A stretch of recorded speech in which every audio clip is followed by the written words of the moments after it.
only high-def station. This is Good Morning Tri-State. In high definition. Good morning, everyone. I'm Janelle Walton. It's good to have you with us today. Coming up, a popular rap star's mother dies after plastic surgery. It's got a lot of people wondering if it's really safe. A local doctor will let us know about some of the do's and don'ts. Donda West was more than just the mother of rap star Kanye West. She also touched many lives through her years as a teacher in the classroom. And on Friday, teachers and students at Chicago State University honored Dr. West's life. She died last Saturday from complications of cosmetic surgery, but the service on the campus where West once taught didn't focus on how she died, but instead focused on how she lived. Angels go to rest when their wings are tired, but they still have so much work to do. And that's what I think of when I think of her. Dr. West taught at Chicago State University for 24 years. Shows like Dr. 90210 have made plastic surgery more popular than ever. However, there are things you should consider before going in for any procedure. And Dr. Mark Mandell-Brown is one of the top plastic surgeons in the tri-state, and he's joining us with a closer look of the do's and don'ts. Good morning and welcome to the show, Doctor. Thank you. Well, first of all, tell us about this. One thing we should really take a look at is selecting a doctor as well as the facility. That's absolutely true, and you can't always go by reputation. You have to do your homework. And tell us, how do we go about doing that? Well, I think that the top things to look at is, number one, does the doctor spend time with a patient, talking with a patient? Number two, is the staff very helpful?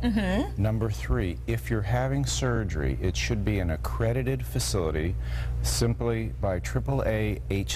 AAAHC accredits all the outpatient surgery centers. So make sure we look for that. Also, Medicare certification helps, and state licensure is absolutely important. You say also, too, there are some no-nos when you're going into surgery. There are some no-nos. One of the things is that you don't want to do this in a doctor's office. It should be done in a surgery center. Number two is there are important safety measures that the staff should take during and after surgery to decrease the chance of blood clots and heart attacks. And don't push the limit. If a surgeon says, no, we shouldn't do this, should you go for a second opinion, or should you say, well, maybe this just isn't safe for me? I think it's always important to get at least a second opinion. Okay. But I always say when there's two doctors, you get three opinions, so then it gets confusing. It's important that it should make sense to the patient. And there are a lot of things that could potentially have caused their death. There's no official cause yet, but one thing that people can die of is blood clotting. Right. The number one cause of death after major surgeries are blood clots. And that's with any surgery. It doesn't matter if it's plastic surgery or if you're going in for something else. Correct. And so there's some simple avoidance techniques we can use. Okay, show us something here. Well, we brought this from, we use this in our office. It's called the Flowtron. Okay. Now I'm going to put it on your arm. Okay. But we typically will put it around the patient's legs because if they're having a 4 or 5 hour surgery, their legs are stationary. The blood isn't flowing, and when blood doesn't flow, you get clots. I see, okay. By using this apparatus, we put it on each leg, and it squeezes the blood every few seconds. Oh, I can feel that, and yes. you can feel that, and you'll notice that it should go up to about 40 millimeters of mercury. Okay, mine is at 40 right now. Is that good? That's great. Okay.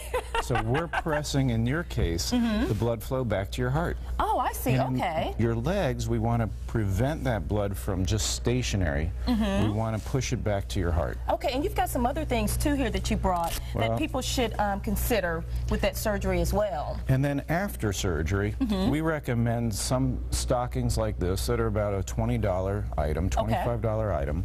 But what they do is you wear these after surgery because those who like to stay in bed and they're not getting up, they're having discomfort or pain, this will also help prevent blood clotting. Okay, and finally, overall, plastic surgery can be safe. It's extremely safe.